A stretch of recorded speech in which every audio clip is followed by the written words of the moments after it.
I'm Tony Fast, and my family's been blessed to be able to farm in Montana for over 100 years now.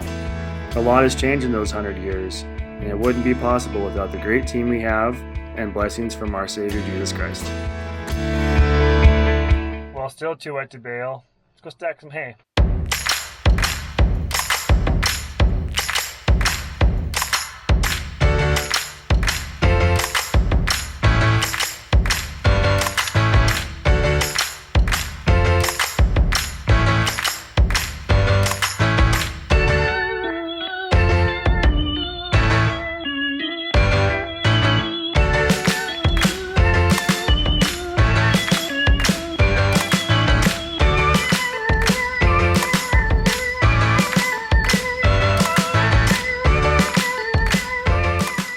Rob is almost done swathing this field.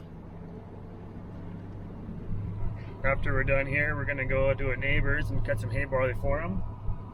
But in the meantime, let's go throw the drone in the air, and after that, we're going to go get the baler all blowing off. Hayden just headed over there at the service truck, and twine put in. Got a little bit of some grass alfalfa that we can, some ends of the field we can bale up before he does a rake on the rest of the field. So some of the stuff was cut on Monday, I believe, and had a little shower on it Tuesday.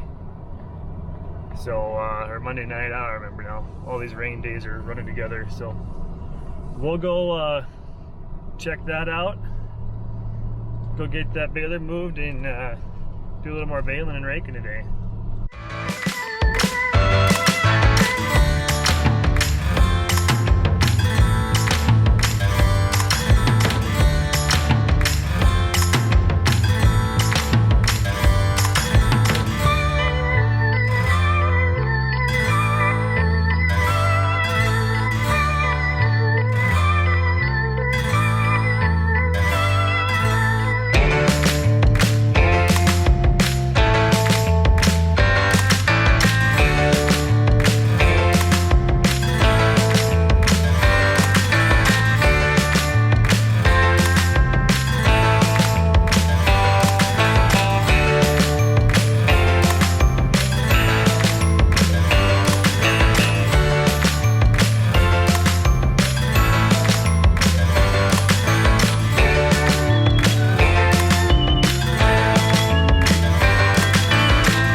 Got the baler all cleaned up and serviced this morning.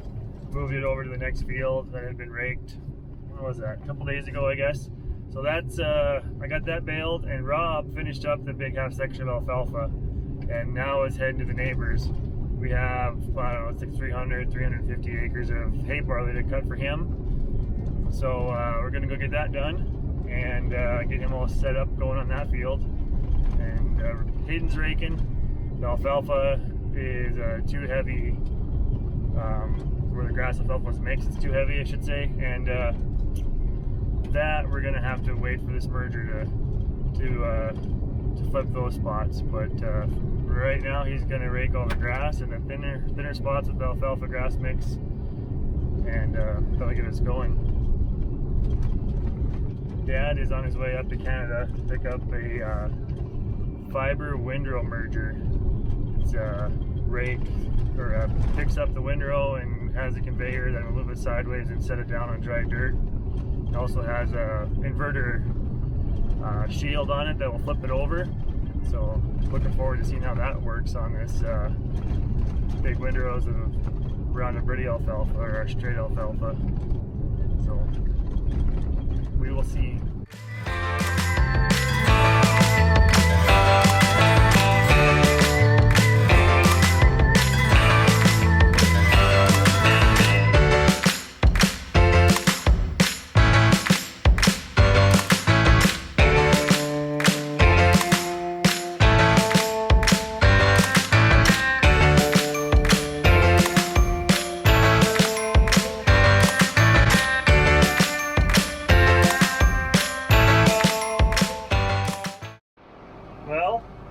There it is.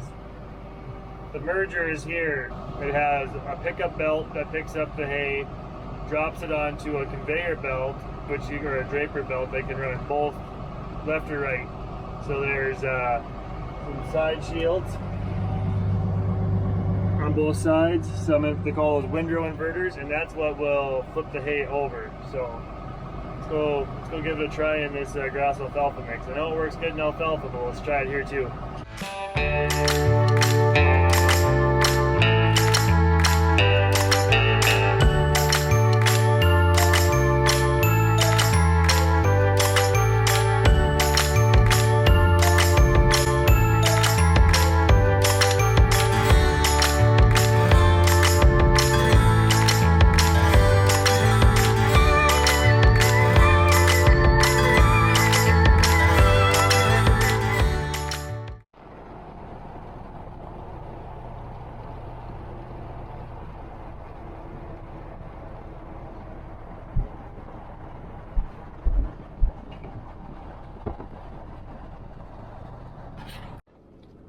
Time to go make some hay.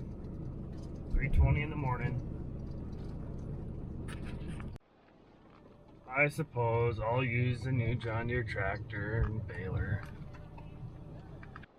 We'll let that tractor warm up for a minute. I'm gonna run out here and see how far we can bale. The low spots. Check the low spots and see if the windrows are completely dry.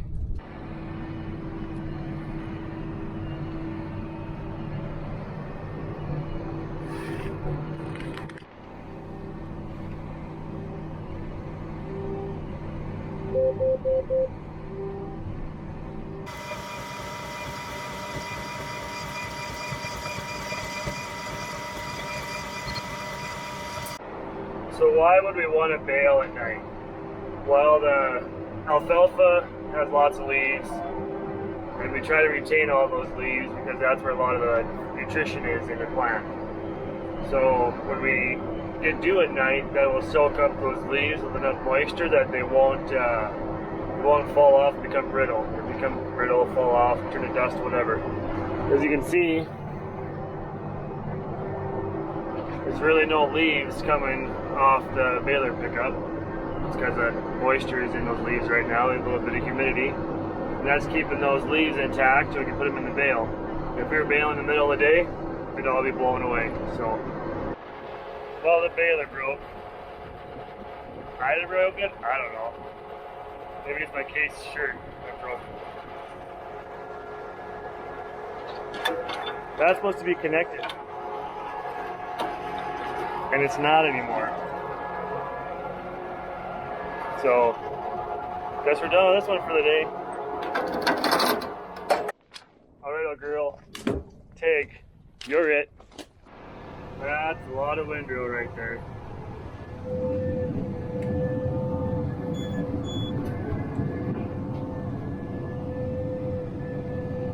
Well, I just got the John Deere baler put back together.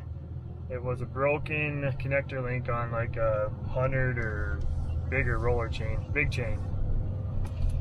This is what broke. Came apart, and that stops a lot of things from moving, I guess. So pickup quit turning, and that's what shut me down. So now I'm heading to down south of here to a river bottom irrigated alfalfa field, where they're doing a demo with a brand new John Deere baler, and the rep is up for John Deere that knows the balers well. So I go down and talk with him and see what I can learn about these balers, I guess. There's trees in Montana. You just have to come down to the river to find them. There's trees everywhere. Well, I am back from the demo day of the new John Deere L341 baler. Pretty nice baler. I'm also comparing it to a 2001 case baler that still makes nice bales, but not a bad baler. This one, a 3-year-old baler, we're gonna make some more hay with it. Let's take a look at this accumulator and how it works. See the stacks out there of 3 bales high? The first one will slide down And these arms in here will grab it and lift up that bale.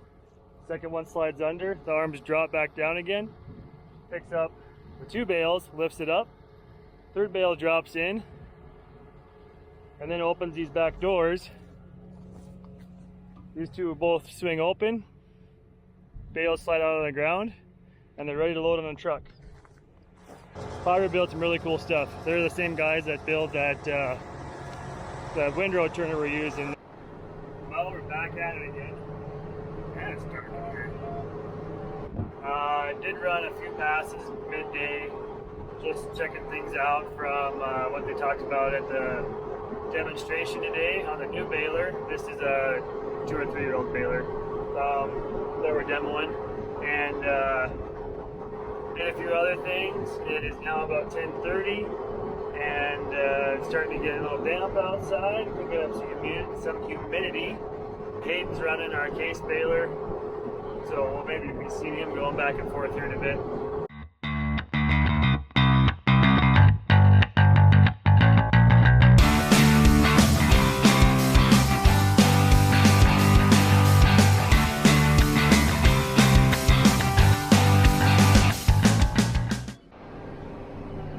Played a little Jenga. I lost. Don't hit the clutch when the bales are dropping. Lesson learned. There's going to be a lot of bales out here. Almost plugging. Come on, Cam. Yep, there we go. That was a close one.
Done baling for the day. We're gonna go blow these balers off and park them here and see if what tonight brings. Maybe we can do some more baling then.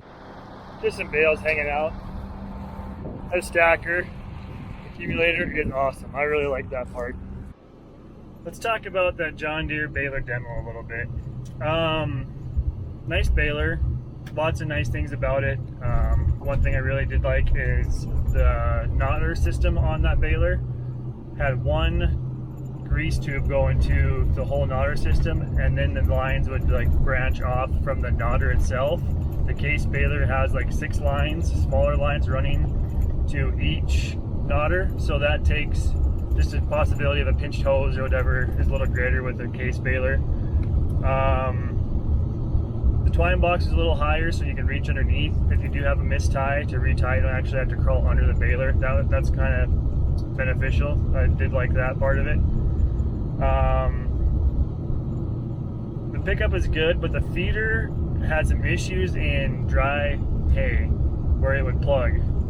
And if I would try to go any faster than what that old case baler would go, it would plug up in them situations. So that's the big hang up, is we were wanting something that would have more capacity to replace or add to our baler situation, to add a second baler, or just to replace the one we have. And that one really didn't seem to have that capabilities to go that much faster. It's got a 15,000 bale machine.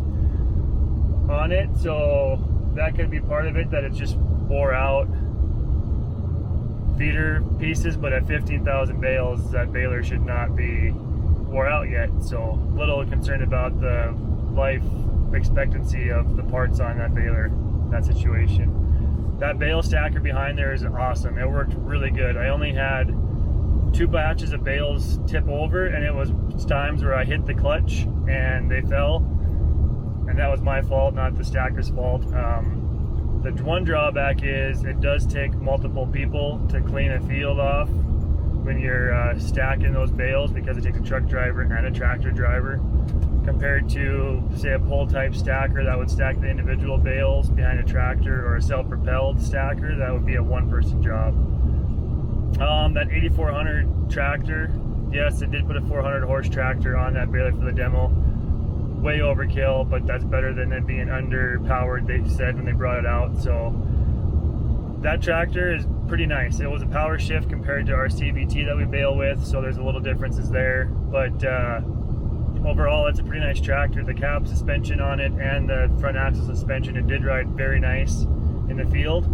And if I was a John Deere guy, I'd buy another John Deere. If I was a Case guy, it's not that much different, anything that much better than the Case tractor that would be like, oh yeah, there's definitely a difference between these two tractors. They're very comparable. The cabs are nice on both tractors. There's kind of a preference on which dealer you get along with the best, or what dealer treats you the best, I guess. John Deere's been great to us on this demo, bringing it out, letting us put a bunch of bales through it, and so thanks C&B for that. C&B Operations is the dealer that brought it out from the Glasgow store. So yeah, that's the lowdown on the John Deere baler. Nice machine. I would have liked to run a brand new one to compare it, but this is a previous, they have an updated model out now, a 431, and this baler we ran was a 341. This baler we ran was a 340, so it was a 3x4 baler. Now they have the 1 series to replace the 0 series, and they did make a few little changes on that. Maybe that one would be more efficient, maybe not, but we'll see. Yeah, look at all these barley bales. Craziness. Hay for days in Montana this year. Been very blessed. God's blessed us so much with rain this year. So awesome blessings to see God at work and all the crops around here this year. So anyways, that's enough for the John Deere talk. See you later.